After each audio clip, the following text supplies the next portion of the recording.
Hello children, welcome back to my channel, English at Ease. And today I am going to discuss with you on the chapter that is clause. Clause and sentence and phrases. Already I have uploaded one video that was the initial video of this chapter और उस video में मैंने आपको clause phrase और sentence का foundation क्या है मतलब डेफिनेशन और उसके बारे में इनिशियल नॉलेज मैंने दिया। इस वीडियो में स्पेशली क्लॉज के बारे में बताऊंगा। इसका दो पार्ट होगा जिसमें clause, principal clause, subordinate clause and noun clause. और next part of the video you will get very soon, clause 2, and there you will get the adverbial clause and the adjective clause. Okay, so this is the clause, especially the clause. एक clause हम किसे कहते हैं?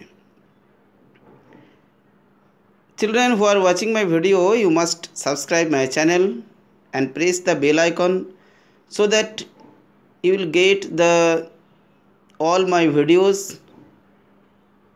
whatever I upload day by day, so that it is required that you subscribe my channel and press the bell icon. Okay, and you also visit the description box of each video. You will get some of the rest part of the lessons and the exercises.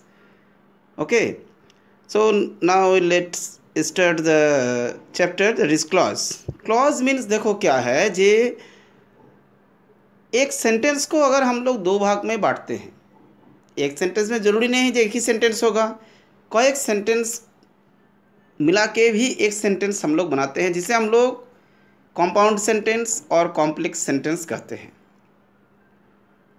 Clause जो होता है एक complex sentence में ही आपको मिलेगा। एक compound sentence क्या है ये मैं दूसरा वीडियो में बताऊंगा, क्योंकि एक वीडियो में सब कुछ बताने चाहेंगे तो एक हचपच हो जाएगा और वो आपको भी कॉन्सेप्ट क्लियर नहीं होगा। क्लॉज कॉम्प्लेक्स सेंटेंस में ही हम लोगों को मिलता है क्लॉज के बारे में जानकारी। कॉम्प्लेक्स सेंटेंस क्या, जहाँ पर एक मोर देन वन सेंटेंसेस, दो तीन भी हो सकता है, दो तो होना ही होना है। तो दो सेंटेंस मान के चलो, जो दो सेंटेंस जब एक दूसरे से हम कंबाइन करते हैं और वो सेंटेंस में एक पार्ट ऑफ द सेंटेंस दूसरे पार्ट ऑफ द सेंटेंस पर रिलेशन रखता है, मतलब रिलेशन ही केवल नहीं है बल्कि एक दूसरे पर वो डिपेंडेंट होगा। मानो हम कहते हैं Ram is fat but Shyam is thin. तो देखो राम फैट है और श्याम थीन है, पतले दुबले हैं। ये दोनों सेंटेंस में कोई एक दूसरे से कोई बहुत बड़ा रिलेशन नहीं है, एक दूसरे से डिपेंडेंट नहीं है। एक सेंटेंस दूसरे सेंटेंस के बगैर नहीं चल सकता, ऐसा बात नहीं है। तो एक कंपाउंड सेंटेंस है। लेकिन कॉम्प्लेक्स सेंटेंस कहाँ है? सपोज दैट आप कहते हो, टीचर साहब से पूछे why were you absent yesterday? Sir I couldn't come to my school yesterday because I was ill. Okay, देखो इस सेंटेंस में मैंने एग्जाम्पल में देखो, फर्स्ट एग्जाम्पल अब देखो, I couldn't attend your party because I was ill. इसमें दो सेंटेंस है। I couldn't attend your party, मैं आपका पार्टी नहीं जा सका। क्यों? I was ill। देखो I was ill ये सेंटेंस जो है ये part of the whole sentence, ये पूरा सेंटेंस के अंदर जो ए सेंटेंस है आई वाज इल, ए बिकॉज के साथ लगा हुआ है, बिकॉज से जुड़ा हुआ है। और क्या है ना, I couldn't attend your party का वो आंसर दे रहा है। मतलब I was ill, a I couldn't attend your party, इसका आंसर है उस पर डिपेंडेंट है। मतलब आई वाज इल ऐसे हम लोग नहीं बोलते हैं आई वाज इल, तो आई वॉज इल के पीछे आगे आपको कुछ लगाना होगा, सेंटेंस अधूरा लगता है। आपको लिसनर भी कहेगा जो आई वॉज इल, तो तुम्हारा तबीयत खराब था, तो क्या बताओ क्या हुआ था उसके बाद, या उसके लिए क्या आपका कॉन्सिक्वेंस हुआ था। तो ये हो गया क्लॉज। मतलब क्लॉज में हमको ख्याल रखना है ये एक से ज़्यादा सेंटेंस होगा एक सेंटेंस के अंदर, और एक पार्ट जो है दूसरे सेंटेंस का पार्ट पर वो डिपेंडेंट होगा। दो सेंटेंस हम लोग ऐड करते हैं कनेक्टर्स के द्वारा। ये जो because, if, since, as, either or neither, nor, ये सभी जो है कनेक्टर्स इसे कहते हैं, मतलब कनेक्ट करके रखता है। और ये दोनों सेंटेंस को जोड़ने वाला है ये सब वर्ड्स, और एक सेंटेंस दूसरा सेंटेंस पर आधारित होता है, मतलब उसका डिपेंडेंट होगा, उस पर निर्भरशील होता है, तब हम उसे क्लॉज कहते हैं। ठीक है स्टूडेंट्स, मुझे लगता है आपको समझ में आ गया। अब देखो आगे सेंटेंस देखो, आई नो द मैन, देखो मैं उस आदमी को जानता हूँ, सीधा सीधी समझ लो, आई नो द मैन। अब मैन के बारे में देखो अगला बताया, हु स्लैप्ड यू, जो तुम्हें थप्पड़ मारा था, मतलब ये एडजेक्टिव क्लॉज है। इसके बारे में खैर आगे हम लोग डिस्कस करेंगे, लेकिन अभी इतना जान के रखो, I know the man who slapped you. तो देखो दो सेंटेंस है, आई नो द मैन, मैं उस आदमी को जानता हूँ, हु स्लैप्ड यू, तो मतलब आदमी की हु स्लैप्ड यू, ये सेंटेंस जो है आई नो द मैन के ऊपर आधारित है। मतलब आई नो द मैन अगर नहीं हम कहते, इसको माइनस कर दो तो क्या होगा, हु स्लैप्ड यू, तो आपको कोई भी बेतुका सेंटेंस लगेगा। जो तुम्हें मारा था, थप्पड़ मारा था, जो तुम्हें थप्पड़ मारा था, ये सेंटेंस बोलोगे तो कोई पूछेगा तो जो थप्पड़ मारा था कौन आदमी, क्या हुआ। तो देखो एक इंग्लिश ग्रामर कोई बहुत बड़ा डिफ़िकल्ट टॉपिक नहीं है, एक क्लॉज बहुत लॉन्ग चैप्टर है, लेकिन अब इसको अगर सराउंडिंग के साथ एग्जाम्पल्स के साथ आप समझोगे तो मुझे लगता है ये सबसे इजी है। इसलिए मैंने चैनल का भी नाम रखा इंग्लिश एट ईज़। बहुत लोगों ने पूछा ये एट ईज़ क्या है, अटेंशन एट ईज़ बोलते हो ना जब आपका असेंबली होता है। एट ईज़ मीन आराम से विश्राम होकर, मतलब चैन से कंफर्टेबली जो है आप इसको सीखो। मैं कोशिश करता हूँ मेरा हर वीडियो में अपना लैंग्वेज में आपको बहुत इजी वे में समझाना। पढ़ाने का मतलब मेरा ख्याल से यही होता है, कॉम्प्लेक्स टू सिंपल, सिंपलिसिटी की ओर। कोई भी चीज़ जो कॉम्प्लेक्स है इसको सिंपल सेंटेंस में बदल दो, उसको साधारण इजी तरीक़ा से बताना ही मेरा ख्याल से अच्छा टीचिंग है। Students now come to the point. Clause is the part of the sentence which has finite verb. ये फाइनाइट वर्ब के बारे में तो मैंने बताया था, फिर भी मैं बता दे रहा हूँ। Finite verbs means main verb, ठीक है, मतलब जो सेंटेंस को कंप्लीट कर रहा है। ये देखो स्लैप्ड, नो, ये सब फाइनाइट वर्ब्स है। एंड इट्स ऑब्जेक्ट, सब्जेक्ट, इसका एक सब्जेक्ट होगा। जैसे देखो हुए यहाँ सब्जेक्ट है, उसमें आई सब्जेक्ट था, फर्स्ट सेंटेंस में I was ill, I subject था। There are two kinds of clauses, principal clause और सबऑर्डिनेट। ये जानना है प्रिंसिपल क्लॉज क्या है। जैसे ऊपर में मैंने एग्जाम्पल दिया था। अब देखो first part of the sentence में फिर से एक बार मैं बता रहा हूँ तो आपको सुविधा होगा। आई नो द मैन, मैं उस आदमी को जानता हूँ, मैं ये आदमी को जानता हूँ। ये प्रिंसिपल क्लॉज है। क्यों? प्रिंसिपल माने क्या होता है? प्रिंसिपल तब दिन रात सुनते हो ना, प्रिंसिपल सर, प्रिंसिपल मैम। तो प्रिंसिपल का मतलब होता है जो मेन होते हैं। स्कूल का मेन कौन है? प्रिंसिपल है। तो प्रिंसिपल क्लॉज मतलब जो है ये दोनों सेंटेंस में मेन कौन है ना, आई नो द मैन, क्योंकि इस यही सेंटेंस पर अगला पार्ट डिपेंड करता है।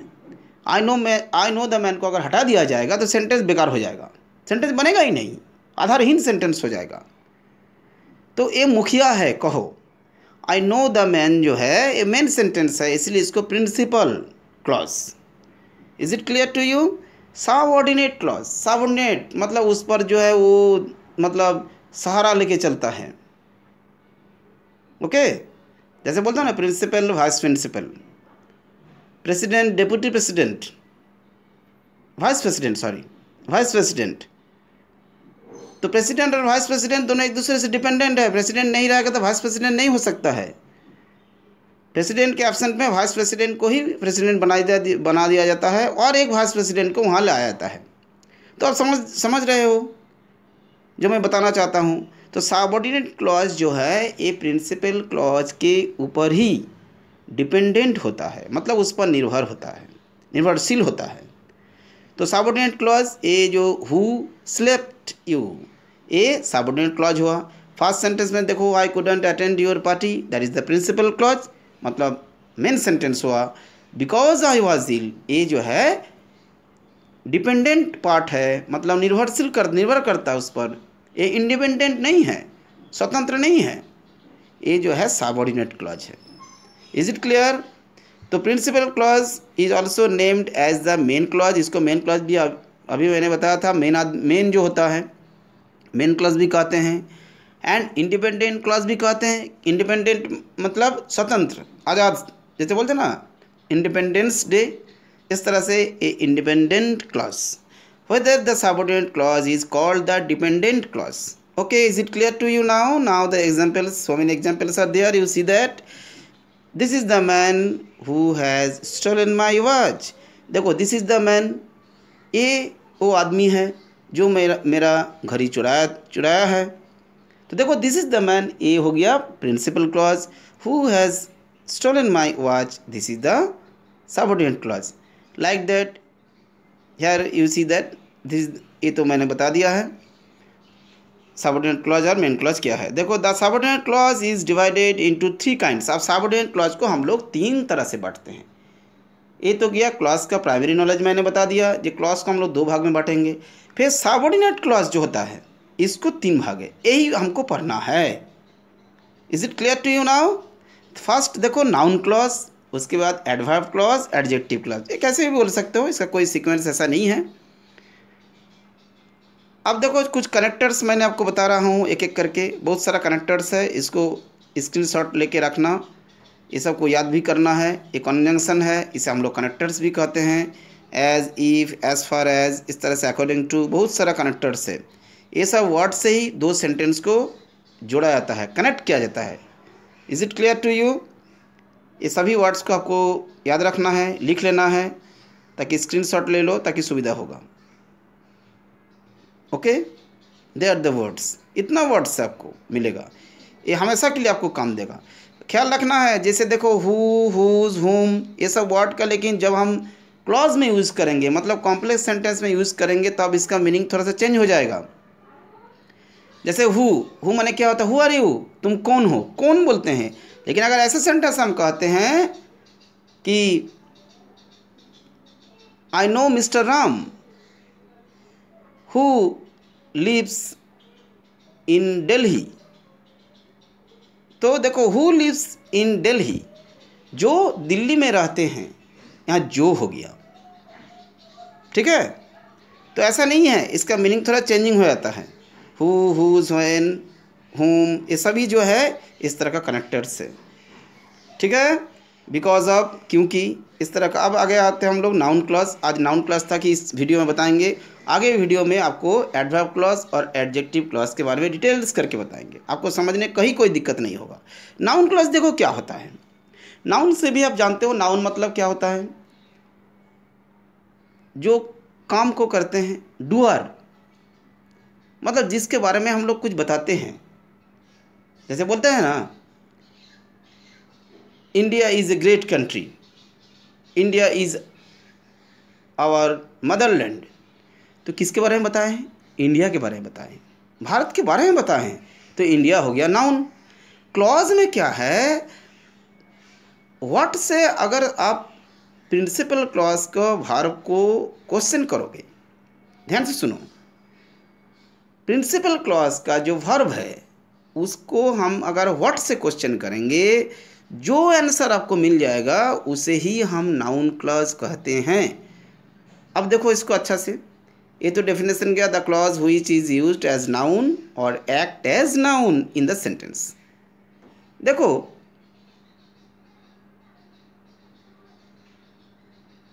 That is the thing,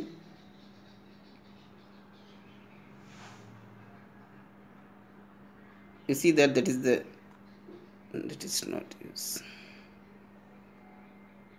okay, now it is okay. I know her, what I say. देखो आगे सेंटेंस देखो, कुछ सेंटेंस हम आपको बता रहे हैं। ये लिखा हुआ है ना, आई नो हर, मैं उसे जानता हूँ। व्हाट आई से, इस तरह का जो सेंटेंस है। आगे आपको बता, the teacher said that the earth is round. मतलब क्या है, देखो सेंटेंस में, द टीचर सेड, टीचर ने कहा, that the earth is round.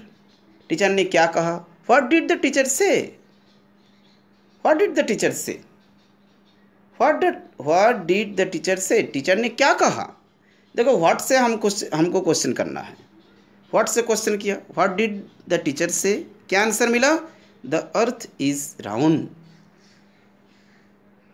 तो ए द अर्थ इज राउंड, ये हो गया आपका नाउन क्लॉज। मतलब प्रिंसिपल क्लॉज का आंसर व्हाट से अगर किया जाएगा, ख्याल रखना व्हाट से ही करना है। He is known to me, देखो ये सेंटेंस थोड़ा सा और अलग है। He is known to me, what is known to me, देखो इसमें थोड़ा चेंजिंग है। कुछ कुछ सेंटेंस हम लोग ओमिटेड करके बताते हैं, मतलब साइलेंट रहता है। जैसे बोलते हैं ना, मैं कम इन सर, कम इन, तो कम इन नहीं है, यस यू कम इन, लेकिन इतना नहीं बोलते हैं, ओनली कम इन यूज करते हैं। इसी तरह से देखो, he is known to me, इसमें प्रिंसिपल क्लॉज कौन है, आपको दिमाग चक्कर आ जाएगा। इसमें प्रिंसिपल क्लॉज कौन है भाई, he is known to me. देखो इसमें क्या है, ही, ए सिंगल वर्ड ही जो है एक क्लॉज है। Who is known to me, लेकिन इतना नहीं लिखा गया है, a is known to me लिख के छोड़ दिया गया। It is known to me, ये लिखा नहीं गया है, आपको समझ लेना है। तो ये जो it is known to me, ये हो गया प्रिंसिपल क्लॉज, और ही इसका आंसर है, तो ही हो गया सबऑर्डिनेट क्लॉज, और ये नाउन क्लॉज है। मतलब what is known to me, मेरा जानकारी में क्या है, ही है। तो ये बहुत समझने वाला चीज़ है, समझ जाओगे तो आपको कोई डिफ़िकल्टीज नहीं होगा। आगे देखो next sentence, I don't understand what you से, जो ऊपर मैंने लिखा व्हाट यू से। Okay, I don't understand what you से, मतलब क्या है, आई डोंट अंडरस्टैंड, इसमें ए प्रिंसिपल क्लॉज है, फर्स्ट पार्ट ही प्रिंसिपल क्लॉज है। व्हाट यू से, मुझे समझ में नहीं आया कि तुम क्या कहना चाहते हो, तुम क्या कहते हो, मैं नहीं समझ सका, मुझे समझ में नहीं आया जो तुम कहना चाहते हो, जो तुम कहते हो, जो तुम कहते हो। तो I don't understand, what do I don't understand, what don't I understand, sorry, what don't I understand, मेरा क्या समझ में नहीं आया, मैं क्या नहीं समझता हूँ। इसका आंसर क्या है, व्हाट यू से। What don't I understand, answer is what you से, जो तुम कहते हो वो मैं नहीं समझता। आई डोंट अंडरस्टैंड, क्या नहीं अंडरस्टैंड, क्या नहीं समझते हैं, व्हाट यू से। Is it clear. मेरे ख्याल से आप लोगों को मैं बहुत इजी लैंग्वेज में, बहुत आसान तरीक़ा से एग्जाम्पल के साथ बता दिया। ऐसा बहुत सारे एग्जाम्पल्स मैं डिस्क्रिप्शन बॉक्स में दूंगा, आप मेरे चैनल में बने रहो। और आज के लिए इतना ही, फिर आगे मिलते हैं नेक्स्ट वीडियो के साथ। Okay, good bye.